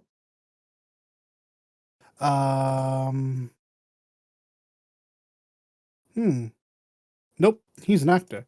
It's whoever's head of the division for Monster Hunter, who now has the hands in damn near the whole pie and has completely shifted the company's PR, or maybe not PR, just their image. They're much more transparent now, and they're very big into talking with the audience. And we've seen this cascade out to other developers now, and I think that's really cool. Yeah. But I kind of have to give it to the Monster Hunter crew for being the leaders on that because I don't remember that being a thing before. It's something that like we've all looked back at, and I don't see that it began anywhere before that. And so that which has fundamentally changed the way that developers talk to their audience was amazing, and I love that. Especially the fighting game roundtable that came from it, because quite honestly, I was very tired of the way that the devs pretty much ignored us because they know we're hypercritical of them, and now they can't get away with that. And now they have to give us updates, and I love that. So yeah, I'm gonna go with Capcom well, specifically. Yeah, specifically the Monster Hunter division boys. Yeah, and in that vein as well, I'd say the 14 team as well. Final Fantasy 14 team.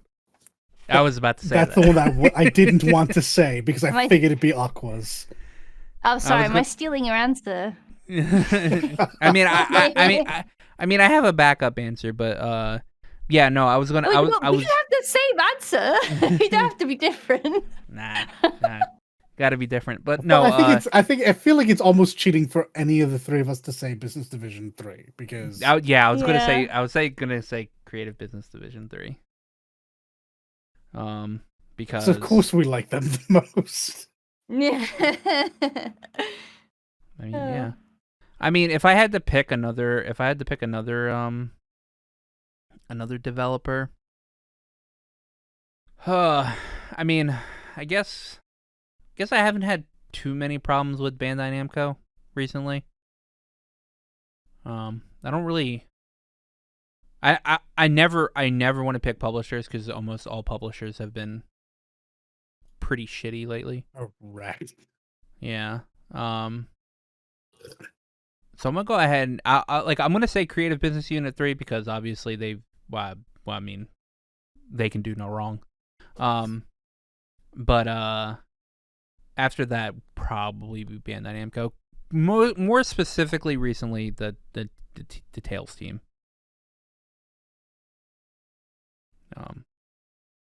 But I mean, who knows? Maybe that'll change. Maybe it'll be a definitive Tales team once Arise comes out. But we will see. We will see. Yeah, that's my answer. And I'm gonna make this transition as jarring as I can because we need to get through this whole shit. News. I never heard of this game until today. Ever Forward, which is it's an indie game. I don't even know when this game was announced. But it's a puzzle game. It's a puzzle-ish type game. It is being delayed. I think to next year, if I recall correctly. Mainly probably most likely due to COVID. But it looks really nice. From what I've gathered, it's a you play as this girl who is dying, and during you dying, or this girl that's dying, she, in her head, she's like going through a bunch of like weird abstract like block puzzles, and it looks really nice. Towards the end of the trailer, they had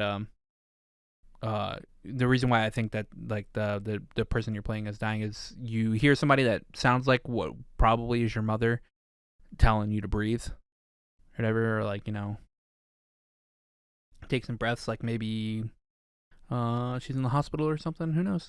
But yeah, that's being delayed, so if anybody who was looking forward to that, we'll have to wait a little longer. Next, I didn't even know Konosuba had a tabletop RPG, but Konosuba, the anime, the isekai anime that's really funny, is it has a tabletop RPG, and it is apparently getting an English localization that will and a price that is to come out October 19th, and it's going to be $20. Yeah, so I was having a look at this just to see, because the person who's making this tabletop game has made the others too. They have their own system, I think. But from what I can't really see anything on the actual dice system that they're using. On the front cover, there is like a D6, which is normal game dice for most people. So I'm assuming it's gonna be like a pool of dice that you use, but that's just the first impressions from what I saw on the cover. It's an anime tabletop game. Anime tabletop game. With some really wonky Yay. characters. Yeah. Yeah, I'm pretty interested in that. I'll take a look at it when it actually comes out. I bet you are. Wow. Yeah, I mean, it's gonna be there's a PDF version, so you don't have to get the paperback. Yeah, I'll take a look at it to see if it's anything I'm actually. Well, I mean, I'm interested in D&D, so I guess tabletop is interesting enough. But I don't know many people that will want to play a Konosuba D&D game. So who knows? I'm sure you will find people. Anyone in our usual Discord servers will. Yeah, maybe. Activision did confirm this week that there is a next-gen Call of Duty coming out this year, and it is being developed by Sledgehammer Games. So, Call of Duty World War II. I wonder what game it could possibly be if Sledgehammer is working on it. Could it be the only game series Sledgehammer has ever worked on, I wonder? It's clearly the new Call of Duty.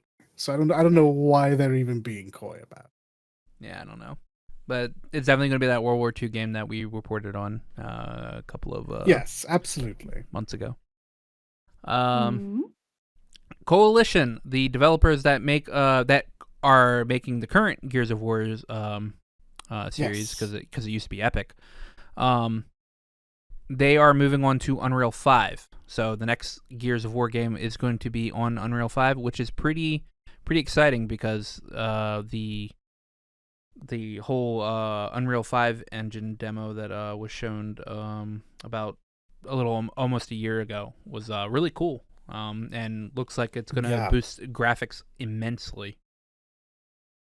Yeah, no, that demonstration was amazing. So I'm happy to hear any game is moving to it right now. I mean, I'll give you this. Gears is not exactly the game I would use to show it off. I think Gears is an ugly looking game, but maybe I won't think this anymore. Maybe everything will be sleek and shiny and, well, I mean, not sleek because Gears, but well, Gears has always been on Unreal. It'll be nice to see the upgrade from 4 to 5. Yeah. Because my complaining aside, Gears doesn't have an art style that I enjoy, but it doesn't look bad, I guess. No. Yeah. Next engine type news. Fable. The new Fable is actually going to be developed on the Forza engine, which is pretty nice. Yeah. Forza looks really nice. It's super pretty. A teaser trailer for Fable 4 currently is just a cinematic to set the mood. It's very short, but I guess it rams home the point that it's a bit dark. The new Fable's not going to be out until like 2024 anyway, so. Yeah, probably. Well, it's out sooner than fucking next Elder Scrolls. So. Yeah, true. Oh, we don't even know. We don't even have dates on those. Don't even have a date for that, exactly. So you can enjoy a fantasy sandbox game. We don't even have a date on Starfield, so and Elder Scrolls isn't going to be worked on until after Starfield comes out, so. Yeah. And yet they've both been announced. Yeah. Yeah. You would think. No, we don't have the time for this. Yeah, that's fair. In Stadia news, 6 additional staff members leave and join Haven Studios. Yeah, Stadia's dead, boys. I don't know if anybody has any differencing opinions on that, but it's dead. No, I really don't. I think Stadia was a bad idea that could have been absolutely avoided if they had just come out with a press conference and said, what does everyone think about the concept of Google making game cloud-based? And I think we all would have just turned around and said, yeah, don't do that. Don't do that. Yeah, don't just. And then they wouldn't have had to have spent all of that money. Yeah. Final Fantasy VII Remake Intergrade final trailer released this week. And I am so excited because not only does this game look good, they introduced my boy Nero! Yeah! Oh my god. What do you mean? Who likes these people? Who are you people that like Deep Ground? Oh my goodness. The only person I was remotely interested in because they just reveled in being a villain hasn't even been announced. They introduce her. Maybe I'll be interested, and even then, probably not. Hey, you got some eye candy in this trailer, my boy. I'm not gonna say no to that because I did. You correct. I know your pupils dilated when she saw Scarlet. All right, so. Look, she is a very attractive older lady who gets into a big fuck off red mech. She's female Char. I'm here for this.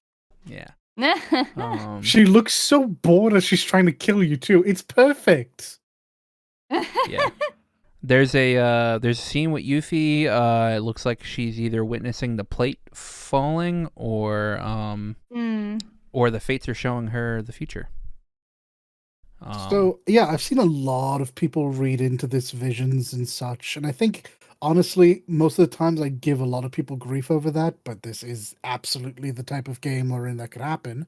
I am, Yeah. however, still firmly in the camp of holy shit, I just watched so many people die, and I could Yeah. do nothing about it. Also, my friend is dead.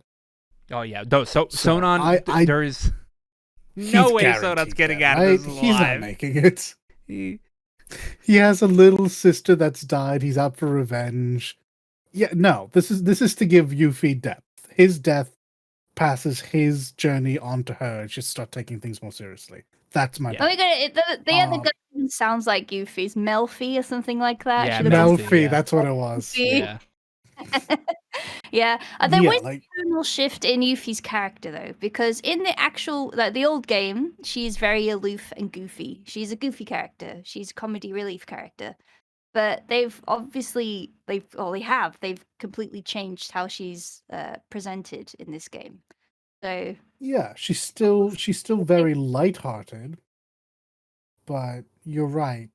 They have stepped well back from the childlike annoyance that she was in 7, with the exception of the trials against her father when she was yeah. uh, doing all of that. But it'll be nice to see the character work established early and not optional. Mm-hmm. Yeah, By the I way, think it wasn't Vincent you saw. I know you guys. I know you think it was. People listen to Yeah. this. It wasn't I Vincent. I didn't know. I don't think it was Vincent. I just think I was pointed to the I was pointed out that it could have been Vincent or whatever by Haps, and I was like, I don't know, man, because I looked at the picture and I was like, I mean, if it's whatever you see in Yuffie's eyes, I mean, I guess it's kind of in the shape of a melted Vincent, but like I think it's just her seeing the plate fall. yeah, yeah. Oh, people like to scan and scour the whole Oh thing. yeah. They're like, yeah, looking for every little tidbit. But yeah, and speaking of Vincent, they probably will change how you meet him in this version, simply because of all the timey-wimey stuff going on. Yeah, maybe. Yeah, I definitely think you're right about that. Yeah. Probably. I don't know. I just want to play this part like badly because one, they show my boy Nero, and his edge lord fucking self, and then I want to do the battle against Vice. So I have to know, what is it about Nero you fancy so much? no, I just fancy Deep Ground in general. I think the only person in Deep Ground I didn't really like was Azul. So The Cerulean, the big softy, yeah, who will in fact kill you. yeah. I didn't mind Azul. No, the only one I cared about was Rosso, because she was the only one who took the role of villain seriously, in my opinion. Everyone else was just like fake deep. Well, I mean, Nero and Vice were just brothers, so Nero is creepy as hell when it comes to Vice, and Vice is, I mean, Hojo, so that was weird. well, yeah, he was Hojo at the time. Yeah, this Vice isn't Hojo, obviously. Clearly, yes. So this is probably based on whatever they wanted Vice to be in the lore prior to whatever was. I don't know. Who knows? Hojo clone. There you go. Hojo. Oh, please no. So yeah, I can't wait for that. Game looks great on PS5. So that comes out June 10th. June 10th. Yeah. So yeah. Just like a couple of days before or after Ratchet and Clank, one of those two. So that's gonna be a busy week. E3's also that week as well, if I recall correctly. Okay, guys, you need to stop doing things at the same time. We have to be able to do other things with our lives. Yeah, I know, right? Next, Lost Judgment was announced, which is the side series based from Yakuza. Also, attached to all of this, the Yakuza series is actually going to stay turn-based, as they started with Like a Dragon, and the Lost Judgment series is going to be your traditional Yakuza game from now on. So that's pretty nice. It's nice to know that people enjoyed Like a Dragon so much. Even though I was talking to one of my friends different. about it, and they said that I don't think anyone saw the Yakuza series moving to turn-based RPG, but they raised the good point of as long as they plan on following what's his name, Ichi, Yeah. the new protagonist, it makes sense to keep the game type intact. And Yes. if they ever do another Kiryu game, it's very likely they would, for that game, go back to the old style. Yep, it makes Yeah. sense because that basically, each protagonist has their own thing they like. Just Yep. so. Kiryu likes fighty games, and this guy loves Dragon Quest. You know. Mhm. I think that's it, isn't it? He's obsessed with Dragon Quest. Oh yeah. He his favorite game is Dragon Quest. So every time he's in a fight, Yeah. he's just imagine himself in a turn-based RPG game. Yeah. So that's good. I need to play through the. I'm still in the middle of 0. I have to like be in the mood to play like a Yakuza game, mainly because I hate reading. I hate reading my video games, man. You play so Hey. you play What? JRPGs. Yeah. Most of the hold on. Most of the JRPGs I play are fully voiced. Yeah. Not the old ones. Not the old ones. When was the last time you see me play an old Remember, JRPG? he started. Yeah, he started. You late. have. You played them on fucking stream. Which ones? The isometric ones. The old. Yeah, the old fucking Trails game. The old Trails games. games. Yeah. Yeah, the old Trails games. Yeah. I almost hated every moment of that. And also, he literally only did it for the lore. I literally Oh only my did it for the God. lore because I was so into it, and I modded in Japanese voices. All right, so even though I did have to read, I was at least tricking my mind that okay, well, I'm listening to some voice or whatever. And I know the Yakuza, most of the Yakuza games are voiced in Japanese too, but Yes, they are. Man. at the moment in Yakuza 0, the story is not exactly that interesting. So. All right. Oh. Moving on. Oh my God! You just need someone to like sit with a stream with you and read it for you. Yeah, pretty much. Oh my God! Let me tell you, if I need to go to sleep like super quickly, all I have to do is open up a book. By the time I hit like the third page or whatever, I'm probably out like a light. Wow. Yeah. So next up, we have some like insight into like some stuff due to Jeff Grubb's Game Mess show. He announced that Lucasfilms is making a bunch of deals for multiple Star Wars games, which we already know that because EA's deals coming up. Is EA's contract is leaving in 2023, so we already know a bunch of studios is making that. Microsoft is actually probably working on an exclusive Star Wars game. So that's going to be pretty much Xbox and PC. Star Wars games are probably going to hit Game Pass today/soon. I didn't look to see if there's any Star Wars games on Game Pass, but I think there is now, or like a bunch of them, like a bunch of the old ones, I think. And that there was going to be Battlefield 6 info dropping that week. And I didn't look to see if there's any Battlefield 6 info, but they did say it's going to be fully revealed in June, which makes sense because EA is going to be at E3. Or EA is going to have their own thing at E3, or around the time of E3. And to piggyback off the Star Wars stuff, Massive Entertainment is working on that open world Star Wars game. They're the same people that work on The Division. Yep, a bunch of stuff we knew got confirmed, and there were some Star Wars games that went to Game Pass. I know at least, and I don't know if it was there before, what is the newest one? The one that everyone likes. Fallen Order.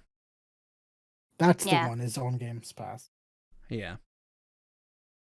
Actually, I'm surprised that wasn't on Games Pass before. Anyway, a lot of people. It might have been actually.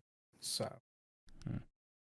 Ubisoft announced the Division Heartland, which is going to be a free-to-play standalone game for PC, PC, PlayStation, and Xbox. And it's going to come out sometime between this year and next year. That's really weird. Because I don't. They didn't say it was like a there is a Division mobile game being worked on alongside this game. But this game specifically is supposed to be like just a normal video game, but it's going to be free to play. So I'm going to go ahead and say and assume, because it's Ubisoft, expect heavily microtransaction gameplay. I mean, they do that in the game. games that are standard, so yeah. Yeah. I would Yeah. expect that Heartland will have some amount of interconnectivity with the handheld, since it's not the handheld, because I misunderstood. I thought this was the handheld title. Yeah, I don't think this is one, because this is the mobile game. I'd have to relook at it, but I could have sworn they said that there was a mobile game being worked alongside it, because the thing that I linked didn't say anything about a mobile game, but I remembered seeing something alongside it saying something about a mobile game as well. Because this one specifically said PlayStation, PC, and Xbox. Yeah, being what it is, I expect. I mean, The Division has been a good game series. The issue has always been just kind of dealing with cheaters. So yeah, it should be fine. It's going to be hyper monetized. I don't think anyone will be surprised when that inevitably comes to pass. Yeah. I expect it to do well. Yeah. Well.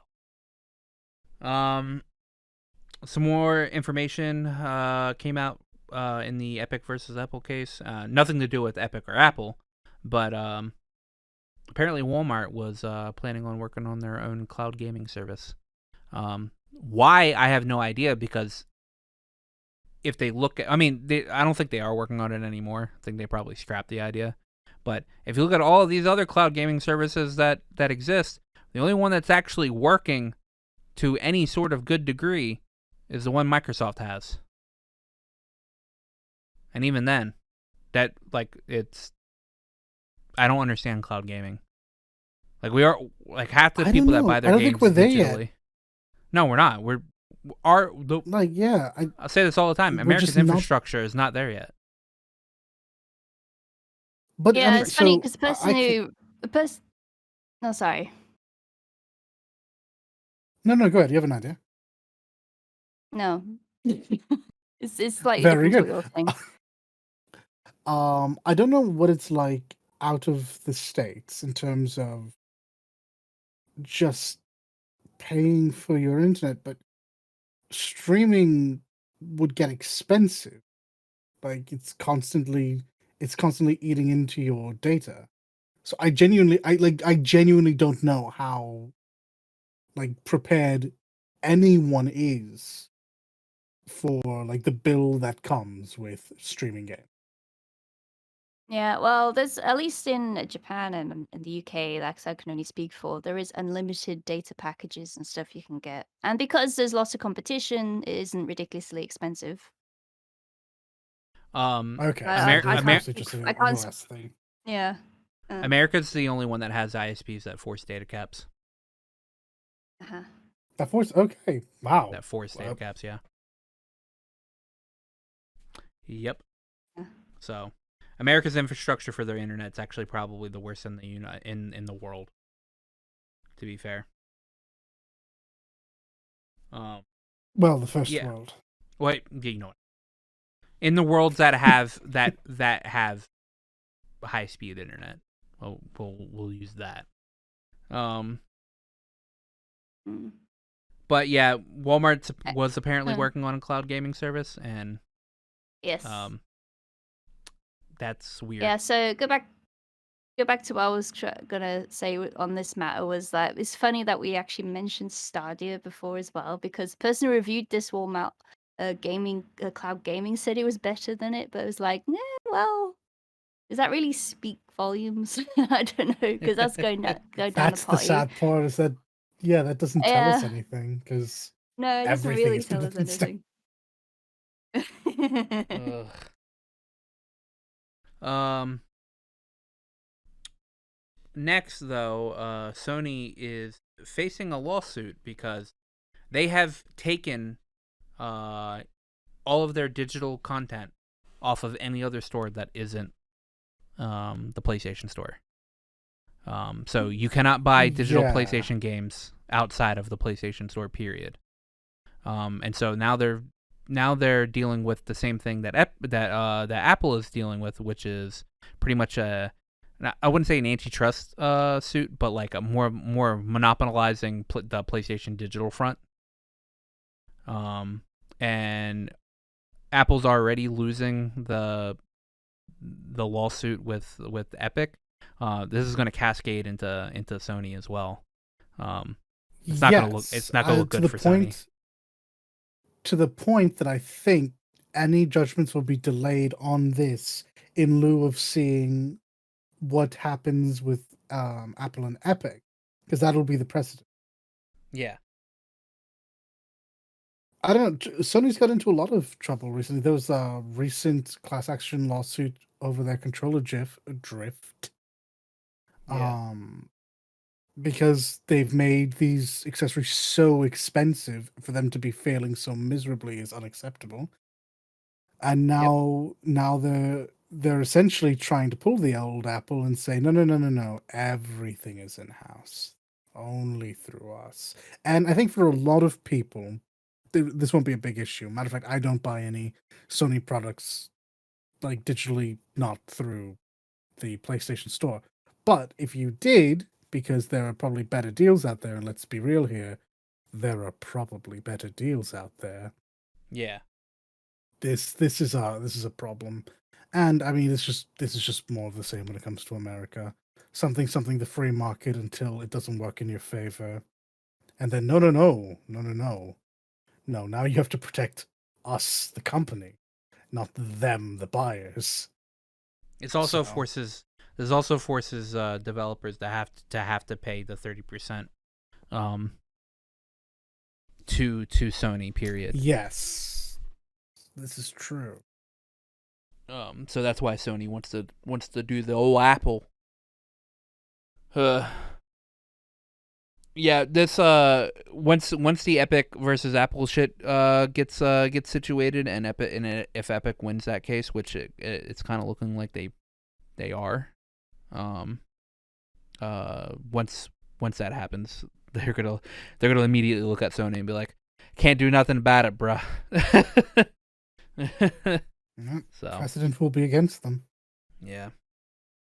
And the last bit of news we have is that a recent driver update has been causing some problems to AMD systems. Or a recent Windows update actually has been causing some problems to some AMD PCs.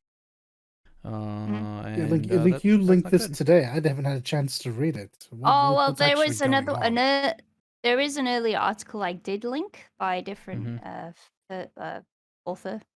Yeah. But this Kotaku one also went into it a bit more. Oh, so it's the same thing? Is that an updated one? Yeah, it's the same. Oh, it's not an update. Okay. Fun. Well, yeah. Second article. But yes, essentially the one that stuck with me, the quote was, the real problem here is, as noted by Windows latest, is that Windows Insider users had already flagged the driver as being dodgy. It was bad enough that users had to resort to some command line kung fu to nuke the update, which is a whole nightmare that nobody should have to go through. Is, trying to fix shit via command line on your computer to be able to start your fucking computer, because it would actually not let you boot.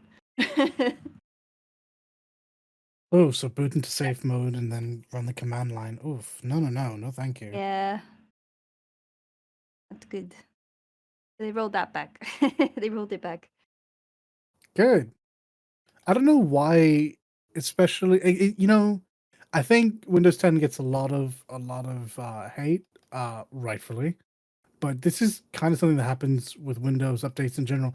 I don't know what the QA on that is like. I'm not blaming the QA people. Please have mercy. Um, I'm I'm wondering if they like just don't allow them to do enough of their job, because quite frankly, this is becoming commonplace, Mm-hmm. and it shouldn't be. Especially when you have something that's mostly stable. Let that run, and if you're going to make an update, make it meaningful. Yeah. I don't know, man. The Windows, like I have an update for Windows right now, like I've put out for the next 7 days. I really hate it every time I see an update, and I swear there's like an update every other week, and I'm just like there's It literally does feel nothing. like that. There's literally nothing in this OS that you need to constantly update like that, unless you're trying to fix up stuff that you fucked up in the last update. And now when I this don't Things update, like security.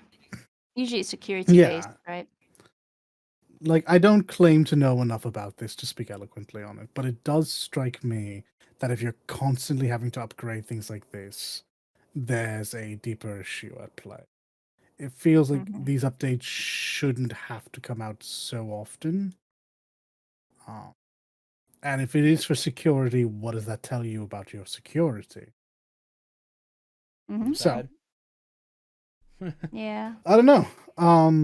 Personally, I'd like to What's the see these things come advice? out less. Hmm?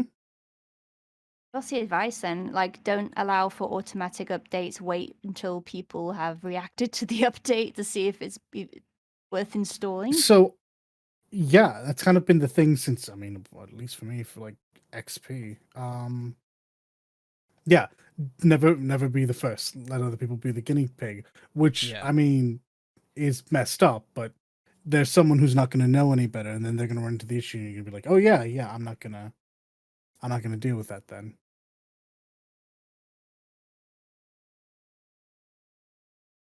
Yeah, Yeah, yeah. I think that's correct. Yeah. I don't know. I'm just tired of these Windows updates. We don't have any more like actual like hard hitting news. Little did just link me this dollar though. If you have a emulator and you ever want to play Tales of Destiny, a director's cut translation for the game has been released. So oh, you can that's really cool actually, because I've never had a chance to play Destiny. yeah. So that's he linked that in my Discord. So it'll be in it's Neat. obviously in the Tales section. But yeah, that's all the news we have this week. This is a busy week. This is gonna be a busy week coming up. We got a lot of shit. Got a lot of shit this week. We've got FanFest Friday and Saturday. I know we're doing a recording of at least the trailer and the keynote on Friday. We're gonna have a guest one with us for that, and should have a guest for the actual episode next week as well. To talk about said FanFest stuff. So please look forward to that. Exciting. PSO2 New Genesis beta, closed beta, starts the same time FanFest does. So we'll be doing FanFest stuff and then going into Phantasy Star. If you haven't signed up for the beta, you can still do that, and you might get into it. I know Dalit and I just did the pre-download for it. Yes. Today. It's not even a pre-download. I was able to get all the way in to choose my ship. Ship is just under maintenance. So this beta is pretty much just downloading New Genesis in general. You can it's like having PSO2. You just log in and like it's acting as if the game is in maintenance right now. So you can get in and you can go in and pretty much click your server, but as soon as you click your ship, it says, well, your connection's not there. So that's good. Mass Effect Legendary Edition comes out this week.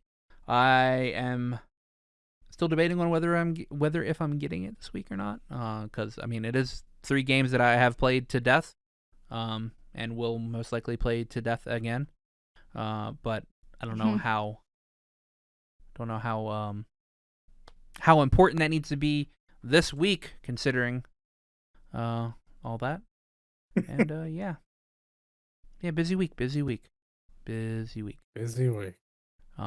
definitely be playing New Genesis. Actually, probably will record me playing New Genesis. I might make some type of content about it.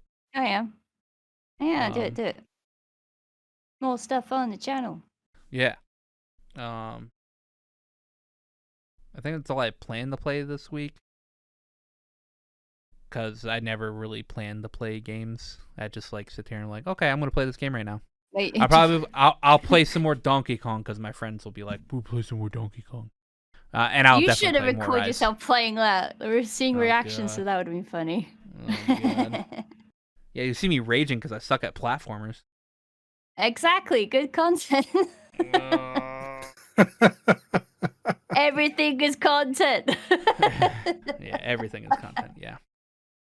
Anyway, that's what I'm doing this week. I'll play more Rise, obviously. So, what about you guys? I'm gonna we're go playing back Rise tomorrow. I'm actually, yeah. I got D&D, but then Rise, yes, Rise, and then I'm actually in 14 right now. There you go. Multitasking. Yeah. I am multitasking. All right then. I think that's it, really. Yeah. Rise. Yeah, I mean, 14 New Genesis this week. All right. that's the plan. That is the plan. Anyway, we will see you guys on Friday, I guess, or when I upload the stuff, which will be pretty much right after we finish our recording. I'll probably split up I'm going to split up the keynote and the opening in the opening animation. Okay. So sounds good. Makes sense. Yeah. But remember, people, if you like this content, please hit that subscribe button because we only have 35 subscribers, and I know we, at least on some episodes, get more than that on views. So just all you have to do is hit the big red button. It's easy, doesn't cost anything. And it helps us out a lot. So yeah, it does. It makes it gives us serotonin. So that's the best. That's the best type of helping out. Also, if you want to ask questions, email the email perpetualbacklogpodcast@gmail.com or tweet at me or comment below, whichever one is easiest for you guys. Yeah. And that's about it. See you guys next week. Be good now. Bye. Thank you for listening. If you like this content and want to see more, please like, favorite, and subscribe. Links to our Twitters are in the description.